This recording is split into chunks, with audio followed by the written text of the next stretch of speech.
నందమూరి బాలకృష్ణ హీరోగా బోయపాటి శ్రీను దర్శకత్వంలో అత్యంత ప్రతిష్టాత్మకంగా తెరకెక్కిన చిత్రమే అఖండ 2 తాండవం.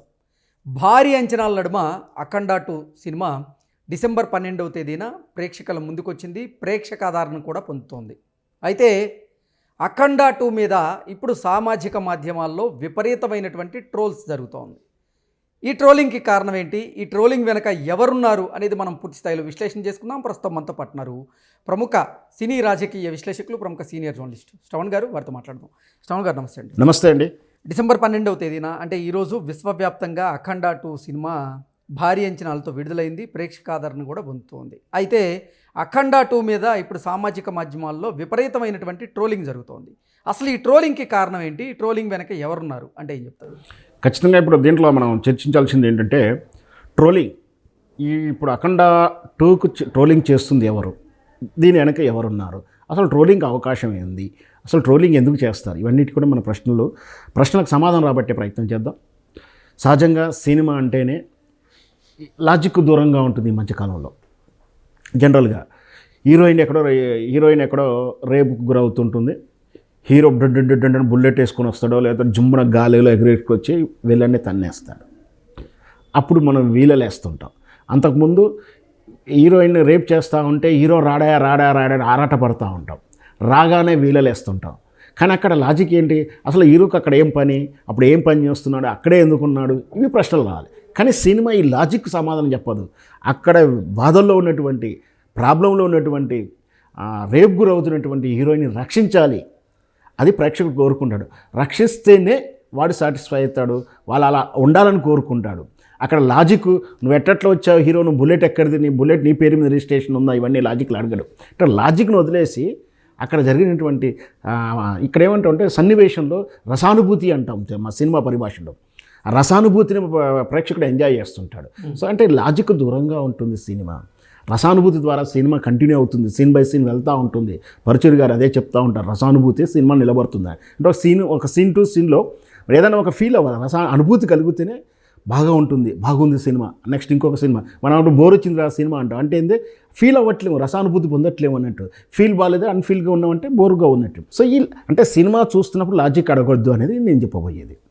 సో అయితే హీరోలోని లాజిక్ లేనటువంటి ఈ విషయాలు సినిమా సన్నివేశంలో ట్రోలింగ్ చేయడం, బాలకృష్ణ గారి సినిమాల్లో ఆ త్రిశూలం తిప్పడం కానీ, ఆ మనిషిని ఇలా దిష్టి తీయడం కానీ, ఇవన్నీ చేస్తూ ఉన్నారు. అంటే అసలు బోయపాటి శ్రీను అలాగే నందమూరి బాలకృష్ణ గారి కాంబినేషన్ అంటేనే అంటే బాలకృష్ణ గారి అభిమానులు ఊర మాస్ కోరుకుంటారు. అలాగే ఆ సన్నివేశాలకు తగ్గట్టుగానే ఇప్పుడు కొన్ని సీన్స్ అయితే ఉన్నాయి నిజంగా. అంటే దాన్ని తప్పడానికి ఏముంది? అదే నేను తప్పపడడానికి ఏం లాజిక్ ఏం లేదు, దాన్ని తప్పపట్టకూడదు.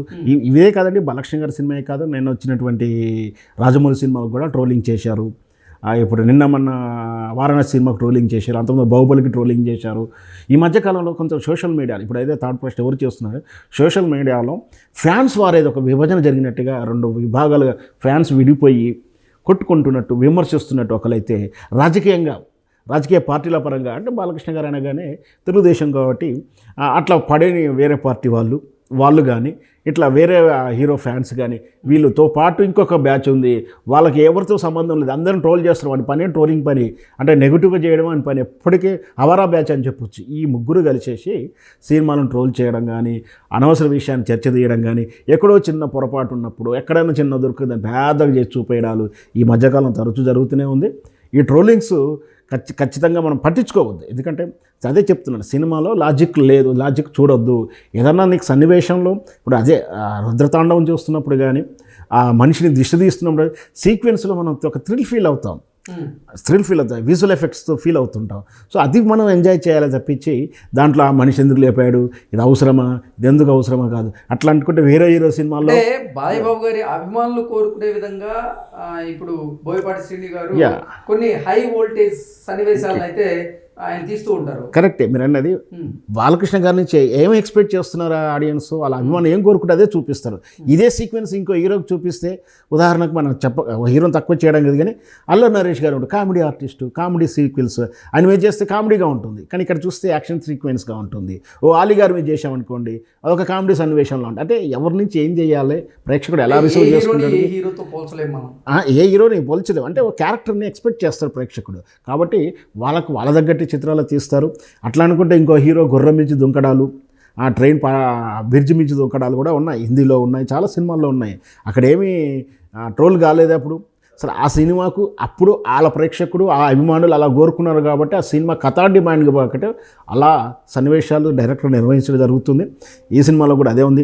కాకపోతే ఇప్పుడు ఏంటంటే పొలిటికల్ వార్ ఒకటి జరుగుతూ ఉంది, రెండవది ఫ్యాన్స్ మధ్యలో వార్ జరుగుతూ ఉంది, మూడవది ఏంటి అదే చెప్పాను కదా ఇంతకుముందు, అవారా బ్యాచ్ ఒకటి ఉంటుంది సోషల్ మీడియాలో, అదే పనిగా ఏదో ఒకటి వంక పెట్టి వేసుకుని సినిమాని ట్రోల్ చేయాలి, సినిమాని కిల్లి చేయాలి అనుకుంటారు. కానీ ఎవరి వల్ల కాదు. మంచి సినిమా ఎప్పటికైనా ఖచ్చితంగా ప్రేక్షకులు ఆదరిస్తూనే ఉంటారు. ఎవరు బాగలేదంటే కూడా వాళ్ళు ఏం చూడకుండా ఊరుకోరు. ఖచ్చితంగా సినిమా ప్లస్ అవుతుంది కానీ మైనస్ అయితే కాదు అట్లాంటివి. ఓకే, అంటే పర్టికులర్గా కొన్ని సన్నివేశాలనే టార్గెట్గా చేసుకుని ఇప్పుడు సామాజిక మాధ్యమాల్లో ఎందుకు ట్రోలింగ్ జరుగుతుంది? అంటే లాజిక్ మిస్ అయిందనా, లేకపోతే అసలు లాజిక్ లేని సన్నివేశాల్లాగా అవి ఉన్నాయని అసలు ఏంటి కారణం ఏంటి? లాజిక్ లేకుంటే అసలు సినిమా చూసే ప్రేక్షకులు లాజిక్ అడగడు. మొదటి ప్రశ్న మొదటి చెప్తున్నాను, సినిమా చూసేవాడు లాజిక్ అడగడు. ఆ సీన్లో ఇంకోటి ఎక్స్పెక్ట్ చేస్తూ ఉంటాడు, హీరో వచ్చి రక్షించాలి, విలన్ని బాగా తన్ని గుద్ది చంపాలి అంటుంటాడు. మనం చూస్తుంటాం సినిమా చూస్తున్నప్పుడు కూడా ఎయిరా అంటుంటాడు ఒక్కొక్కడు. అంటే వాడు ఎక్స్పెక్ట్ చేస్తూ ఉంటాడు, వాళ్ళు ఏం కోరుకుంటాడు అది చూపించాలి. అంటే హీరో విలన్ ఏం చేయాలి అది చేసేలా కోరుకుంటాడు, డిమాండ్ చేస్తుంది కథ.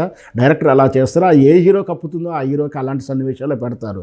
అంత మాత్రాన దాన్ని ట్రోల్ చేయాలంటే వీళ్ళంతా కూడా సినిమా పట్ల అవగాహన లేకపోవడం లేదా వాంటింగ్లు చేస్తున్నట్టుగా భావించాలి మనం. ఓకే అండి, థ్యాంక్ యూ.